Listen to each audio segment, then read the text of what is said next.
ಇನ್ನು ದುಬೈನಿಂದ ಬೆಂಗಳೂರಿಗೆ ಬಂದಿದ್ದಾರೆ ಕನ್ನಡಿಗರು ಮತ್ತೊಂದು ತಂಡದ ಮೂಲಕವಾಗಿ ದುಬೈನಿಂದ ದೆಹಲಿಯಿಂದ ಬೆಂಗಳೂರಿಗೆ ಆಗಮಿಸಿದ್ದಾರೆ. ಬಹಳಷ್ಟು ದಿನಗಳ ಕಾಲ ಅಲ್ಲಿ ಒದ್ದಾಡ್ತಾ ಇದ್ರು ಪಾಪ. ದುಬೈನಲ್ಲಿ ಸಿಕ್ಕಾಕೊಂಡು ಗಲ್ಫ್ ಕಂಟ್ರಿಗಳಲ್ಲಿ ಒದ್ದಾಡ್ತಾ ಇದ್ರು. ಈ ಯುದ್ಧ ಆರಂಭ ಆದಂತಹ ದಿನದಿಂದ ಇಲ್ಲಿವರೆಗೂ ದುಬೈನಿಂದ ದೆಹಲಿಗೆ ಬಂದು ದೆಹಲಿಯಿಂದ ಬೆಂಗಳೂರಿಗೆ ಬಂದಿದ್ದಾರೆ. 60ಕ್ಕೂ ಹೆಚ್ಚು ಕನ್ನಡಿಗರ ಟೀಮ್ ಬಂದಿದೆ. ಸಂತಸವನ್ನ ವ್ಯಕ್ತಪಡಿಸಿದ್ದಾರೆ ಕನ್ನಡಿಗರು. ಅಂತೂ ಬಂದ್ಬಿಟ್ವಲ್ಲ ನಮ್ಮ ತಾಯ್ನಾಡಿಗೆ ಅನ್ನುವಂಥ ರೀತಿಯಲ್ಲಿ. ಯಾಕಂದ್ರೆ ಬಂದ್ಬಿಟ್ರೆ ಸಾಕು, ಕರ್ನಾಟಕಕ್ಕೆ ವಾಪಸ್ ಬಂದ್ಬಿಟ್ರೆ ಸಾಕು ಅನ್ನುವಂಥ ಮನಸ್ಥಿತಿಯಲ್ಲಿ ಎಲ್ಲರೂ ಇದ್ದಿದ್ದು. ಸೊ ಆ ಪ್ರಕಾರವಾಗಿ ನಿನ್ನೆ ಒಂದಿಷ್ಟು ಜನ, ಇವತ್ತು ಮತ್ತೊಂದಿಷ್ಟು ಜನ ಕನ್ನಡಿಗರು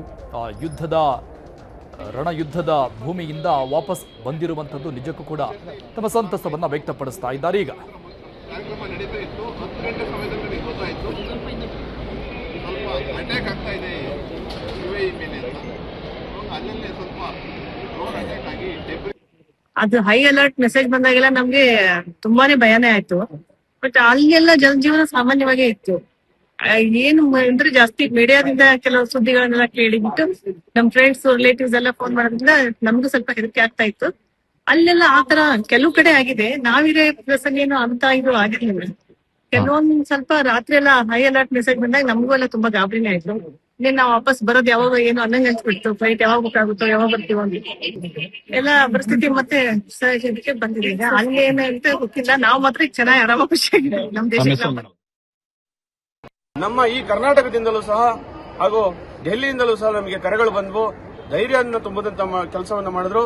ಸನ್ಮಾನ್ಯ ರಾಜ್ಯಾಧ್ಯಕ್ಷರಾದಂತಹ BY ವಿಜೇಂದ್ರ ಅವರು ನನಗೆ ಕಾಲ್ ಮಾಡಿ ಯಾವುದೇ ರೀತಿ ಭಯ ಪಡಬೇಡಿ, ಧೈರ್ಯವಾಗಿರಿ ಅಂತ ಹೇಳಿ ಸಂದೇಶವನ್ನು ಕೊಟ್ಟರು. ನಮ್ಮ ತಾಲೂಕಿನ ಶಾಸಕರು ಸಹ ಅದೇ ಸಂದೇಶವನ್ನು ಕೊಟ್ಟರು. ನಮಗೆ 3 ಬಾರಿ ಫ್ಲೈಟ್ ಕ್ಯಾನ್ಸಲ್ ಆದಾಗ ತುಂಬಾ ಭಯನೂ ಆಯ್ತು. ನಮ್ಮ ಅದೃಷ್ಟ ಎಲ್ಲರದು ಚೆನ್ನಾಗಿತ್ತು. ನಾವು ಫಿಜುರಾ ಅಂತಕ್ಕಂಥ ಒಂದು ದೇಶಕ್ಕೆ ಬಂದು ಅಲ್ಲಿಂದ ನಾವು ನಿನ್ನೆ ರಾತ್ರಿ 1 ಗಂಟೆಗೆ ಹೊರಟಿ ಬೆಳಿಗ್ಗೆ 6 ಗಂಟೆಗೆ ಡೆಲ್ಲಿ ತಲುಪಿದ್ವಿ. ವಿಜಯವಾಣಿ ತಂಡ 6 ಗಂಟೆಯ ಸಮಯದಲ್ಲಿ ಅಲ್ಲಿ ಬಂದು ಮತ್ತೆ ರಿಸೀವ್ ಮಾಡ್ತು.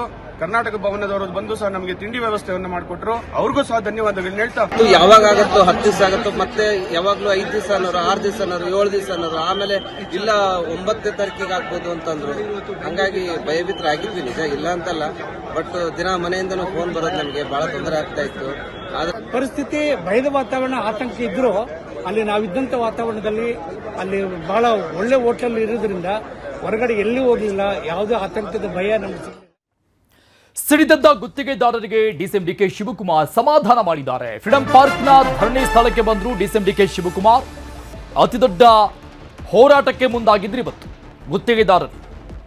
ಫ್ರೀಡಂ ಪಾರ್ಕ್ನ ಧರಣಿ ಸ್ಥಳಕ್ಕೆ ಬಂದು ಸಮಾಧಾನ ಮಾಡಿದ್ದಾರೆ DCM DK ಶಿವಕುಮಾರ್. ಗುತ್ತಿಗೆದಾರರಿಂದ ಮನವಿಯನ್ನ ಸ್ವೀಕರಿಸಿದ್ದಾರೆ DCM.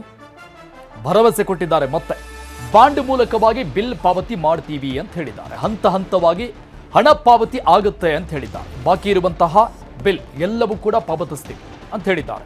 DKಶಿ ಭರವಸೆ ಇದು. ಇನ್ನು ಸಚಿವರಾದ ಸತೀಶ್ ಜಾರಕಿಹೊಳಿ, ಬೋಸರಾಜು ಕೂಡ ಇದ್ರು ಈ ಸಂದರ್ಭದಲ್ಲಿ.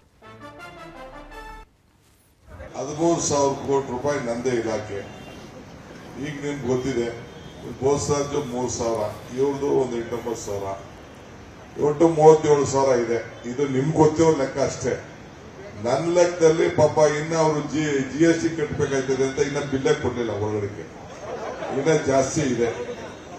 ನಿಮ್ ನೋವು ಗೊತ್ತಿದೆ. ಈಗ ಮಂಜುನಾಥ್ ಹೇಳ್ತಾರೆ ಹಳೆ ಕತೆ ಹೇಳ್ಬಿಡಿ ಅಂತ. ನಾನು 6 ತಿಂಗಳು ಮುಂಚಿತವಾಗಿ ಹೇಳ್ದೆ, ಬೇಡ ಕಂಡ್ರೆ ದುಡ್ಡಿಂದ ಕಾಂಟ್ರಾಕ್ಟ್ ತಗೊಳ್ಬೇಕು ಅಂತ ಅಂದ್ಬಿಟ್ಟು ಕಾಂಟ್ರಾಕ್ಟ್ಗೆಲ್ಲ ನಾನು ಹೇಳ್ದೆ.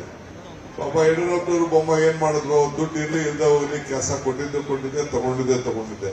ನಿಮ್ಗೂ ಬೇಕಾಗಿತ್ತು, ಅವ್ರಿಗೂ ಬೇಕಾಗಿತ್ತು.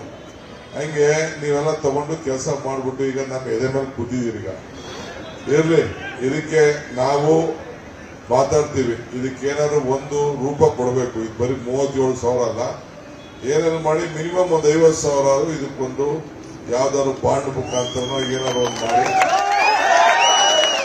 ತಗೊಂಡ್ರೆ. ಮಾನ್ಯ ಮುಖ್ಯಮಂತ್ರಿಗಳ ಜೊತೆ ಒಂದು ಸಭೆ ಮಾಡಿ ಅಲ್ಲಿ ಏನಾದ್ರು ಇತ್ಯರ್ಥ ಮಾಡ್ಲಿಕ್ಕೆ ಸಾಧ್ಯ. ಯಾಕಂದ್ರೆ ಅವರೇ ಹೆಡ್, ಫೈನಾನ್ಸ್ ಹೆಡ್ ಅವರೇ.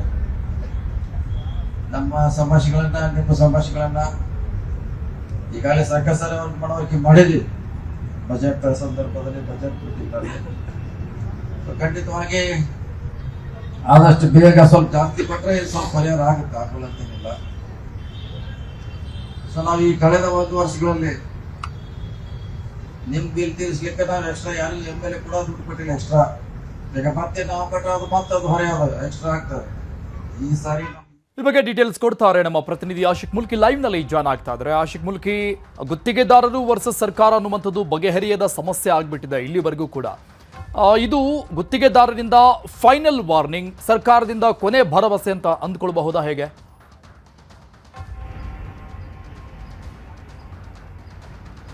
ಕಳೆದ ಹಲವು ವರ್ಷಗಳಿಂದ ಇದೇ ರೀತಿಯಾಗಿರುವಂತಹ ಕೊಟ್ಟ ಮಾತುಗಳು, ಭರವಸೆಗಳೆಲ್ಲವೂ ಕೂಡ ಕೊಡ್ತಾನೆ ಬಂದಿದ್ದ ಆಯಾ ಕಾಲಕ್ಕೆ ಸರ್ಕಾರ. ಇಂದಿನ ಅವಧಿಯಲ್ಲಿ ಬಿಜೆಪಿ ನಾಯಕರು ಕೂಡ ಇದೇ ರೀತಿಯಾಗಿರುವಂತಹ